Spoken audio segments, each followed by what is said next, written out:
Welcome to Leadership, the Secret Sauce, the podcast where we talk to extraordinary coaches and leaders to dive into the realms of leadership and coaching. We're your hosts, Dave Lipsky and Matt Dodson. So let's jump in with another guest and find out their answer to the question, what is your secret sauce? All right, and welcome. Before we dive in, a special thank you to our sponsor, Character Matters Coaching and Consulting. At Character Matters, we believe leadership isn't just about results. It's about who you are while you're achieving them. Whether you're facing career transitions, building stronger teams, or navigating personal growth, we help leaders unlock clarity, strengthen resilience, and lead with authenticity. Because when your character grows, your impact grows. Learn more at charactermatterscoaching.com. In today's episode, we're sitting down with Bob Kunkle. Dave and I have known Bob for several years now, and we're going to talk about his secret sauce of leadership and coaching. We're going to get into his story about how he became a coach. He's been doing it for a little while, a short while, and we're really curious about that. Really interested in knowing what he's learned along the way.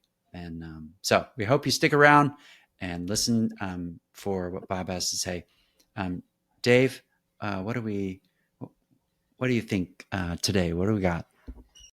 Well, I want to welcome Bob, and I want to say Matt has known Bob for many years. I am, as always, leveraging off of Matt's relationships. So I'm excited to learn more about you, so you have some fresh eyes. So just to start off with, Bob, we normally say, what is your energy level on a scale from 1 to 10? 1 being low, 10 being high. Did you say interview level? Is that... Your energy. Energy. Probably a 9 today. It's a really good day. 9 is good. How about you, Matt? Yeah, I'd give it a 9. Yeah, I mean, you know, it's in the afternoon, for those people that are on the phone, you know, sometimes I'm at client sites on several days, sometimes 3 days, but sometimes it's now 4 days, and so on my Friday when I'm at home, I get a little boost of energy from being back home and doing a few things. So I'm a good 9. Just stop being good at what you're doing, and you won't have so many days out on the road. Immediate feedback is what it is. Immediate. I am not at a 9. I am at an 8, but I am admiring both of the 9s. So just one question, and then I'll turn it over to Matt. So Bob, when you are on a plane, train, or automobile and somebody doesn't know you and they turn to you and introduce themselves, and then they say, Bob, what do you do? How do you introduce yourself? I help people grow. And then usually it somehow gets around coaching, executive coaching. And I usually say in what context.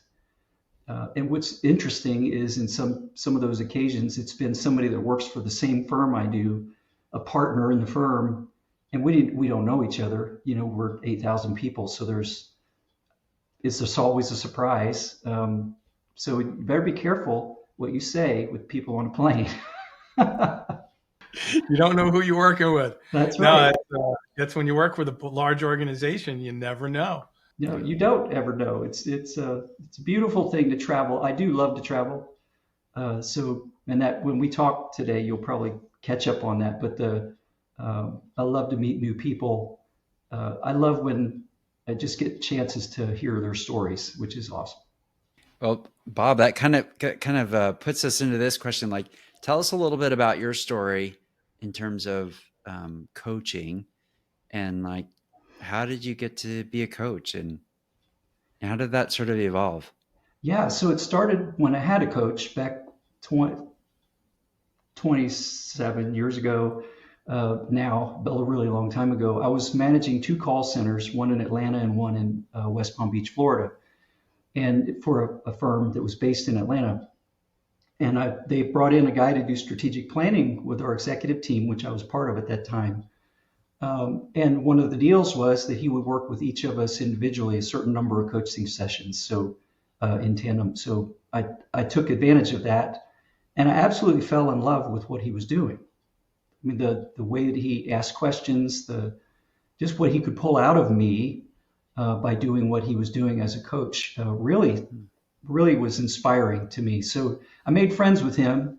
Uh, I went back to school to get coaching, all the information, education, all that stuff, and had a mentor. And he became my other mentor. So I had two. Um, and we actually ended up opening a small practice in Greenville, South Carolina together because he was already working in a lot of different places. So it made a lot of sense. And that's where I did everything wrong and learned what not to do as a coach. You practice a lot. But it was really just the sense of calling. That was why I moved in this direction. I've never turned back. I moved overseas a few times, lived in China 3 times, spent a summer in Mexico, which I'll talk about a little bit.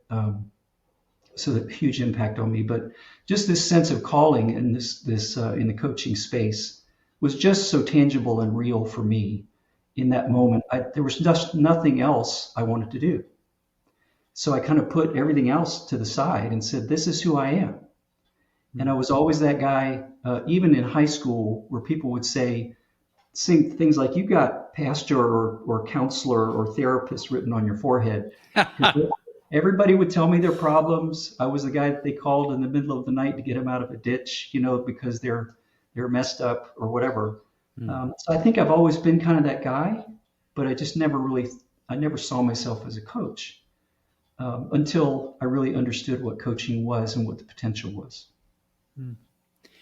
Hey, Bob, we recently interviewed Richard Boyatzis, and he described coaching as, he said, well, this is God's work.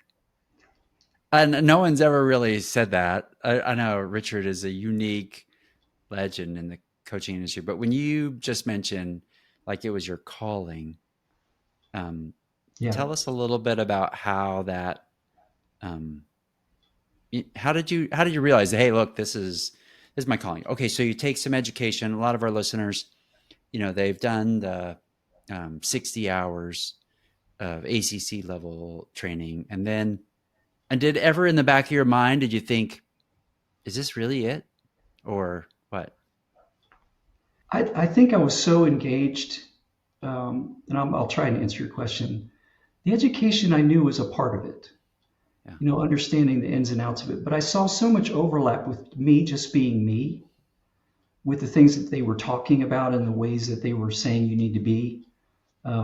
It was really just, in a lot of ways, a confirmation of what I already believed about myself, that I believed that this is the kind of person I am, and this is the calling that I have in the world. This is the difference that I can make. There was just so much overlap. I saw the education part as a support, and sometimes an open door or an open window or an aha moment for sure, especially when we talked about things like confidentiality, accountability, some other random things too. But I just saw so much overlap just naturally. And I felt so encouraged because I felt like I didn't have to become something else. I could be me.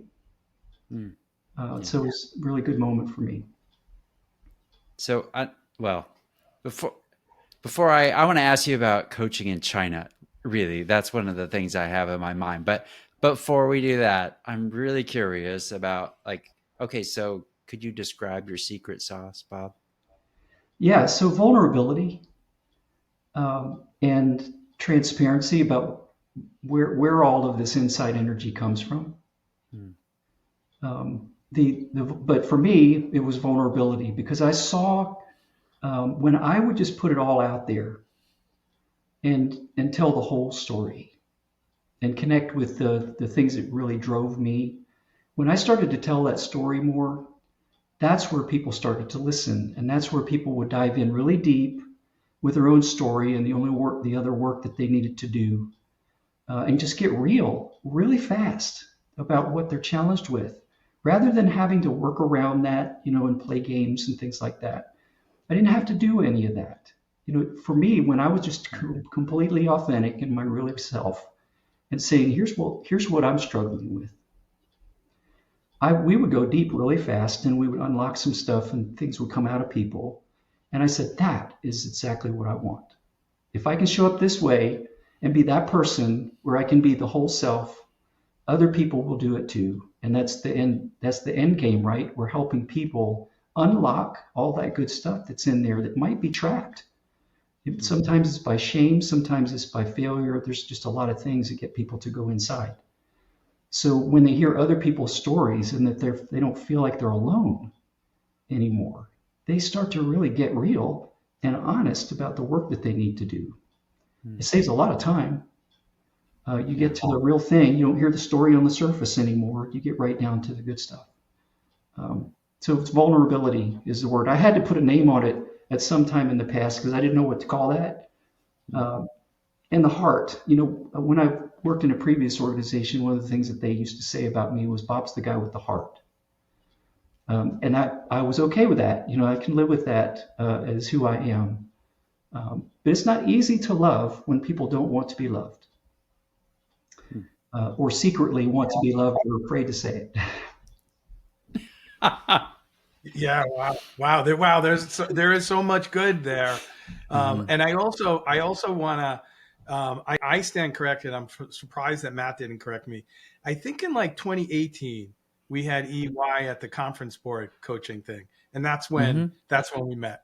So it is good. You are a familiar face. And I feel loved in just the conversation that many years later. So here's my question. And how would a client experience that? So like that safety of what you're creating and that you care enough that they can share what they want to share. How Yeah. would they experience that? Yeah. So one of the immediate ways is I'm here for one reason, and that's to care about you and care about what matters to you. That's why I'm here. So usually that tells them right off the bat that I'm not in here for money. I'm not in here for my reputation. I'm not in it for something I can hang on the wall. I'm in it here because I care about them. And if I can do that in every conversation I have, and the deeper the conversations go, I'm always looking for intersections, especially around faith.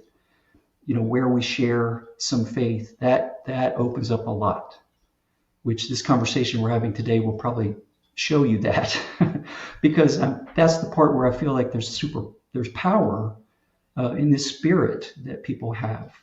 And if you can find the intersection that you personally have as a coach with the faith that they have and the deep thing that's driving them, then you can come alongside and partner with them and really help them.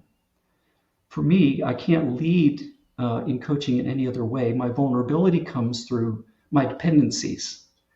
I depend on God. I depend on my relationship with Him. I depend on that fellowship that I feel. I depend on that safety that I feel, because out in the world today, there's less feeling of safety in the world. So I've got a place where I go back and I always feel safe. I feel accepted. I feel understood. And I feel cared for, no matter what's going on in my life, no matter what the mistakes are. And I know that I can coach a person in a deeper way when there's real faith there and you can uncover where that's coming from. And I don't know how to do it any other way, to be honest. I think I couldn't do it by a book, although I think I've got it. Well, you can see I've got a shelf full of coaching books. So I read all of these things. I've got a stack of 5 or 6 on my desk right now, and they're wonderful. But without the other part, they don't really feel like anything to me, and I'm very much a feeler, which has been interesting living in a business environment because I've always coached in a business environment. I've never been a life coach, and I'm not. There's nothing wrong with that. It's just I've always been in a business environment, but I show up the same way everywhere because it doesn't matter. You can't take a person and put them into 2 pieces. They are a whole person. So there's the business stuff they deal with, there's professional, and there's this human in there. So I just think the vulnerability and the deep caring goes a really long way. I'll talk about it in a little bit. It's not enough. I think there are some other things that are important, but it is essential. Hey, Bob, you talked about making mistakes in some of your first assignments. So, like, I just had wondered where, if you were to give some advice, not coaching, advice to like coaches today, what would you say the mistakes that you made early on were the most important to like address and to work on? What would you say about that? Yeah, well, this is going to sound a little cliche, but don't give advice at the beginning. Now, you can bring some of your expertise and put on a different hat and all those things later. But in the beginning, it's not about helping people make a list or know what to do. It's really about helping them go inside. That's the need. So if you could do that really well, you'll get to the other stuff. You'll be able to share your experiences, which is more of the mentoring thing. You'll be able to give some advice based on those things, and you'll help them explore. But if you don't get to the heart first and early, then that stuff is going to. What I learned was if you just give them advice, they're going to either take it or not. I learned what the difference was between a coach and a consultant. The consultant gives you lots of great information and tells you what to do, and then you put it on a shelf and don't use it. So and I didn't want to be one of those people, but I didn't know the difference in the beginning. So that was my biggest mistake really early on, was just telling them what to do. And then I found out, wow, that doesn't work very well. Bob, also, you remind me, like, one of the things that we have learned on the podcast is unless a coach really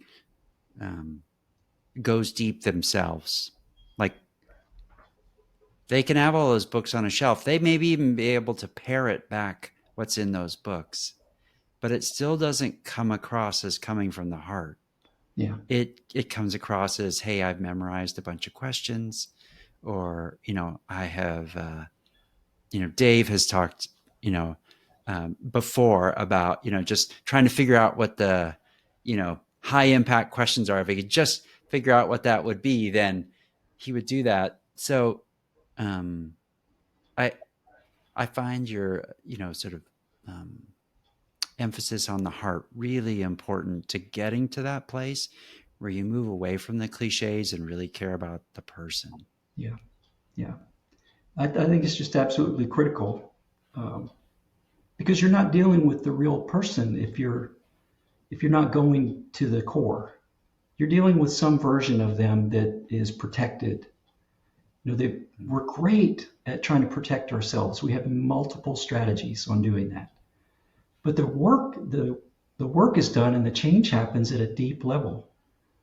And our job as coaches is to get to that point as quickly as possible. At least that's my point of view. Because you won't waste people's time. They'll solve the right problems. They will get to the right insights. It takes the caring and it takes that safety. And I still believe that if you're not, I'm in agreement with you, Matt, that it really is. Have you done the work on yourself? Have you gone down there where you need to go? Then once you've done that, then you can really bring it to the people that you're trying to make a difference with. Yeah, that reminds me. One of my you met her at ICF, Helen Dan, when she first was on our podcast. That was her secret sauce, is this whole idea around self-awareness. Mm-hmm. And how that really unlocked for her this need to examine herself. She used more eloquent and a much better sounding accent than I have, but she just was. And you know what, Bob? That's what Dave and I have really found, is the coaches that we, I would say, resonate, or where we go, yes, I want that coach. Is the ones that have done the most inner work. Yeah. Well, they just, they feel like they're understood. Yeah. Maybe that's why a lot of programs are, things like 12-step and things like that are also often effective, because they are very vulnerable. People share an experience, or they share a challenge, or a deep need that they have. When a coach can actually feel that and actually speak to that and actually has language around it from a personal experience, there's nothing that you can't touch. You can touch everything, because people feel heard. they feel understood. And I think that's even more important than and accepted. I said it a few minutes ago. That's what I feel like with God. And I think that's what we're trying to do for other people is to help them feel heard, understood, and accepted right where they are. Because they got a hunger for something, and we're trying to help. We're trying to join them in that. But we got to create that sense of acceptance first. I am fascinated with your experience in China, especially moving there and coaching. And I'm wondering if you can, share a little bit about your experience and the differences in coaching here in the West versus coaching in the East. Yeah. So the first time I went to China, it was really all around mission stuff. So I was there 6 weeks, 8 weeks, something like that, and we were doing all kinds of activity in mainland China and in Hong Kong. And then I came back home. The second time I went, I honestly did not know what that was going to be like. I was there somewhat for coaching, but really it was more about business and more about just whatever showed up. The third time was very intentional. It had a coaching component, but it also had a lot of other stuff we were doing. We were building a community center in Guangzhou, China, which is in southern China, up 2 hours north of Hong Kong. 6-acre property. We built a 3-story community center, apartments, a lot of social programs, and this was all targeted to expats that were people that were working in mainland China that were not part of a well-supported network like a P&G, where they have a compound, beautiful houses and all of that stuff. Most people don't go to China and live like that. Most of them are doing other things, and they live in small apartments. They live wherever they can. They're teaching, so they're living on the campus. They're not being paid a ton, so they struggle deeply. The friend of mine actually lived there. He started living in China when he was in 1980 or 1979. And he had lived through a lot, seeing families kind of fall apart. And they come on assignment to come to China and they fall apart. And he was tired after so many years of seeing that happen. So he had this idea. See, he was very successful business-wise. He was kind of like the Sears and Roebuck of China. So very successful, obviously made enough money. So he funded this opportunity for us to build this community center for all of those people that weren't supported. And part of that work, I was the executive director of that. I helped build that as far as the organization part of it. Part of what I did was I was working in coaching and counseling. So that was one of the things that I did there on the site.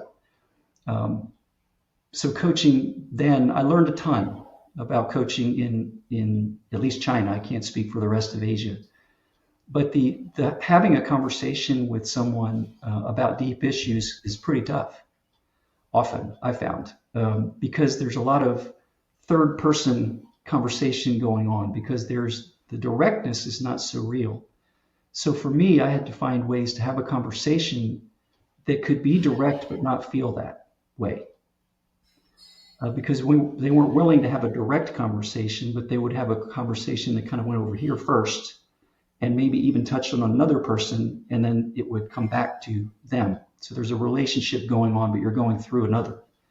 It was really complicated for me because I was used to being, let's just have the conversation, being raised in the home that I was in. So that was a big difference for me, and I still look for ways to get better at that, because some of the people that I work with are from Asia, and I'm coaching with, but I'm always sensitive to the whole third person thing, because it seems to always be present. China was a different place the last time I was there too. It's changed a lot. Hong Kong used to be considered the safe place and the beautiful place, and it's not always that way now. And I was there for the handover in 1997, and it was tangible. You could feel the change already coming by that time. So the environment started to change, and then the weather, not the weather, but the smog and everything started to get worse, and it just became worse. but we used to go to Hong Kong from mainland China to relax and to be able to take a day off, because it was so beautiful. And so it just felt like the oppression was gone. But now it's part of China and it's kind of all there. At least for somebody like me that's lived there before and actually felt what that day to day felt like, what the difference was between Hong Kong and mainland China. So I think I did a lot of coaching in China, not as a coach, to be honest, because as I said, I've always been the way that I am. This is the person that I grew up being.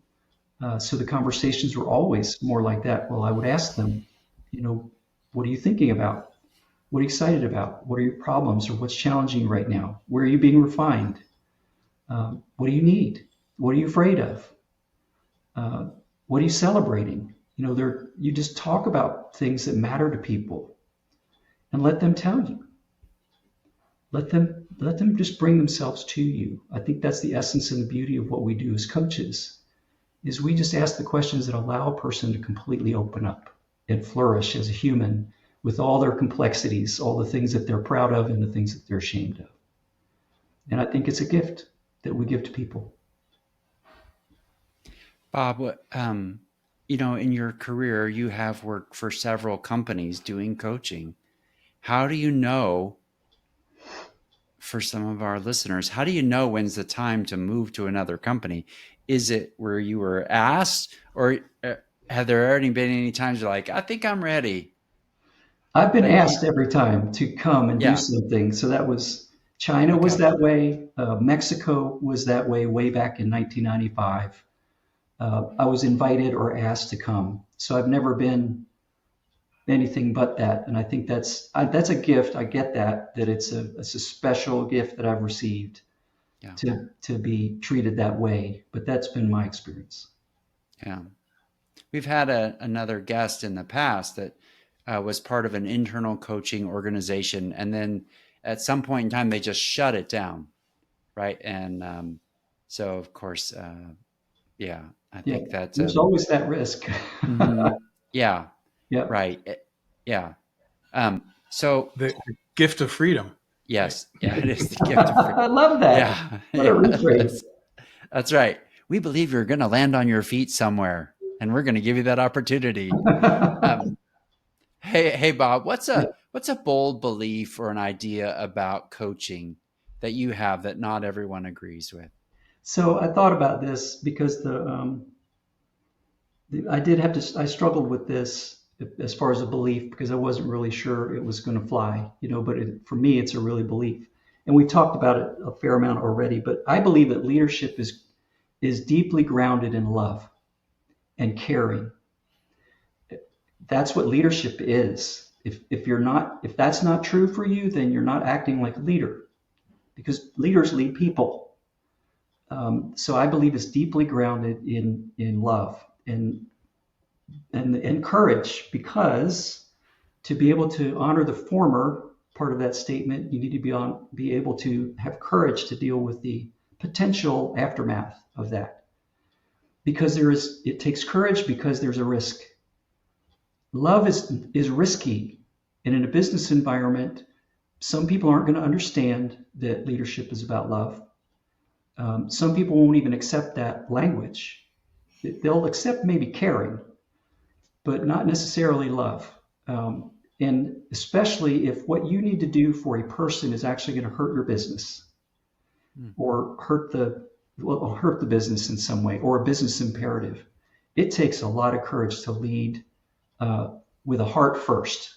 Our old CEO, Matt Snow, used to say that. He said, heart first. And he's retired now. But I so resonated so much with me, because at the time when I first started to develop that belief and that understanding from my own perspective, it was a bold statement. I got a lot of eyebrows popping up and people that were like, well, I need to hear more about that, because I've never been kind of a fluffy person. I live in a business context, so we talk about business things and P&Ls and just the practice units and all of that stuff.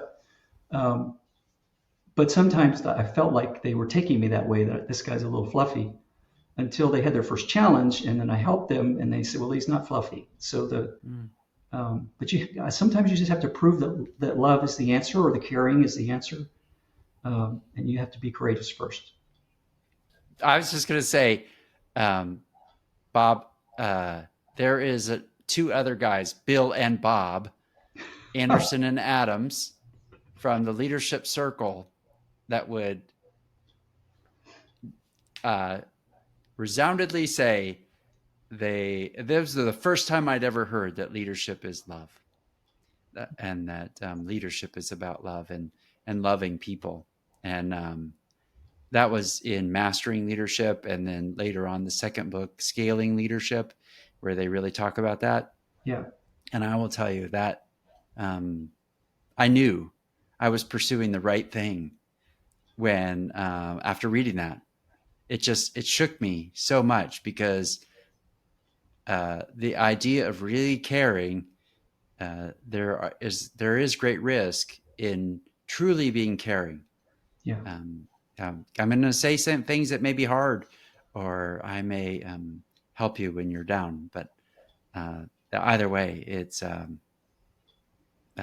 love. I need to be loving, not enough. Yeah. I want to build on. In addition to, love, if you were designing the ideal coach for yourself, what qualities would they have to help best help you? Yeah. So to help me, they would really need to have a deep spiritual faith. For me, that's a faith in Jesus Christ. That faith, if you're going to work with me, if that's not present, then you're not for me. Because I speak that way, I think that way, my filter is that, my grounding is that. So for someone to help me that doesn't really doesn't have a spiritual side to them that you can tangibly see in the way that they live, regardless of whether it's Christianity, if that spiritual side of them is not present, for me, that doesn't help me. I've had a therapist before, and she was not a Christian, and it didn't help me, because I needed some work, but she kept talking from this other language that didn't really resonate for me, and she wasn't getting to my heart, because that's where my heart is deeply grounded in my understanding of God. So really hard to help me without kind of understanding what that feels like, what that's like. And I'm not saying it has to be that way for everybody, but for me, that's it. The other thing that's true about a coach that would help me is be a truth teller. I don't need you to gloss over anything. I don't need you to make me feel better. I need you to tell me the truth. And I need you to show me the facts. Because I'm a feeler, so I'm going to feel all of that stuff. So I need somebody else that actually understands me, can relate to me, and actually can tell me the truth and just show me what's true, what the facts are. So that would be the other thing that has to be present in a coach that could help me. Beyond books, maybe even some unconventional resources, what would you recommend to other people beyond what's in your back shelf? Unless you're like, hey, you've got to read this. What would you recommend to some of our listeners? Oh, yeah, I love books, but they are not the whole answer. That's for sure. You got to experience it. I mean, you got to be a coach. You need to be coached. You need to deal with your own stuff. If you're going to be a leader, you got to know what's inside. If you're going to get to a place where you can help anybody else, I think that you've got to unlock some stuff for yourself. There's just no way around it. If you're going to be good and if you're really going to be impactful, I feel like I'm not answering the question at this point, but so maybe you could ask it again. But I feel like you've got to experience some of this stuff. So maybe when someone asks you about coaching, like what would you say they read or look at or listen to? Yeah, well, the no-brainer is go to the ICF website and start reading and start understanding. I believe that that's a pretty good beginning. I do think that reading the Man's Search for Meaning is a really great start. because you deal with the human condition there in that book. I think there's a ton of great books. So it depends on what you're looking for. If it's just to understand more about coaching, or if it's to understand about leadership, go to the icons. You know, the history makers back from before coaching, Marshall Goldsmith. You know, I really believe in being inspired by other people that have shown that there's a thing called coaching and it looks a certain way. So I would really get inspired by some of those people that have been here a long time, especially the ones that you can see have actually lived out the things that they talk about. So whether it's podcasts or whether it's a book, or I would start there, because you can see the journey that they took, the honest ones, the ones that are willing to kind of show you that that's the journey. I would learn from them. Yeah. Yes.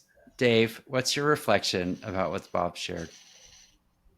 I am the only other.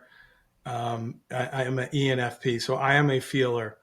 The only other feeler in the universe that has survived organizations for the number of years we've been in it. That's not true. But it's not easy. I like, as Bob talks about it, what I'm reminded of is the importance of coaches still being strong and being able to bring that love and the feeling and the care. But when people are in need and you can be there to support them, then it's no longer soft, it's effective. So I so appreciate you reminding us of that. Yeah. And I think for me, well, Bob, I would add this other quality to, maybe it's a secret sauce, but it's kind of a strength and vulnerability too, from your own self-examination. I think that's what I took away. Like, you want to be a coach, you got to do the hard work. Yeah. And that's what allows you to ask the tough questions and get after it quickly. You did. I think that's sometimes, this conversation isn't just a conversation. A coaching conversation is not just meant to be nice. It's really meant to be effective and to deliver a result, an Yeah. outcome for the business. Yeah. And so I totally thank agree. you. Yeah. I will add one more thing, and this is not going to be a surprise, but I think that when I think about the beyond books resources, these are going to sound like two that don't really fit somehow in the answer to the question. But for me, confession and vulnerable conversations with God are absolutely essential if you want to learn, if you want to understand more about resources. Those are amazing resources. Now, that may look different for you. It may look like confessing to another person. It may be a very deep, vulnerable, open, risky conversation with someone that you know cares about you. Sometimes somebody that doesn't. And I think that's where I have grown a lot, is when I was able to share some things that I was really dealing with somebody that I wasn't really sure whether they were safe. I started to see different things happen sometimes, not all the time. But when I was vulnerable enough with somebody that wasn't safe, something happened in me. It's almost like something strong started to build within me, because there was something happening with my courage. The more courage I showed to actually put myself out there when I knew it was probably not safe, the more I grew. Because that adversity is tough. I mean, it does something with you when you feel like you're really at risk. But for me personally, those are resources that you can't get any other way. So I'm not a Catholic, but I believe in confession wholeheartedly. But it is a thing, and I have a couple best friends, and they know me. I mean, they really know me. They know where I was. They know where I am currently. They know how to help me. We talk about the stuff. I don't hide stuff. They know the real me with all my mess. Yeah. It's almost like what you're describing is like next level self-examination. Mm-mm. It's like you've taken self-examination and you've been willing to share that same thing with somebody else, to ask for comment on those things. And that's a scary place, Bob. That's I think most of our listeners would say that's pretty scary to do. Well, maybe it's Yeah. my age, maybe it's just stuff I've been through, but I believe it's rich. That's the best word I could probably stick on it. It's a rich place. I get it that it is scary. I'm still scared, Yeah. to do it today, especially with people of power. I had to really get over that in the early stages of being a coach. I went through the whole journey of who am I to be coaching you? First CEO I sat down with years ago, I had that running in my head. Who are you to be sitting with this guy that's running this organization that's so big? I had to go. I had to work out my stuff with that. Okay, why do I have so much tension about this right now? So I had to go back and do some work on that because I wanted to and I needed to help this guy. I needed to join with him where he was. But so all this stuff was getting in my way. It was noise. So I had to do some work to be able to serve him. So if I had some advice to give for people that are working on being coaches and being better at being coaches, is when you're confronted with tension that's created in a relationship where you're trying to serve somebody as a coach, go deal with that stuff right now. Don't let it sit. Don't say, well, maybe that's not that important. Yes, it is. If you really care and you want to help a person, if you're dealing with some of your own stuff that's connected to that relationship, you being effective in that relationship, to use your effective word, then go deal with it, and then come back to the relationship and actually give them something that they need. You've got to have a lot of courage. Bob, what's the best way for people to get a hold of you if some of our listeners want to find you?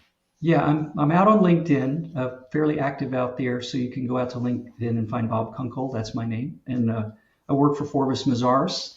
We're a global firm that helps people all over the firm with professional services. But I run the executive coaching practice within Forbes Mazars. So we've got coaches inside that work full time to work with our leaders to continue to develop and to prosper and to flourish as leaders.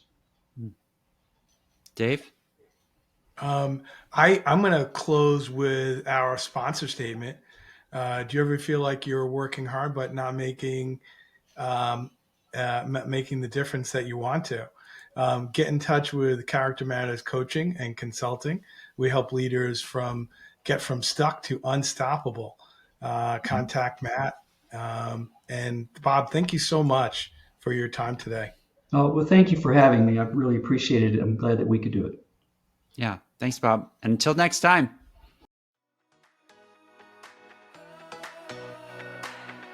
Thanks for listening. If you love this podcast, please share it with another coach or leader. Make sure you go to the show notes to get all the resources from today's episode.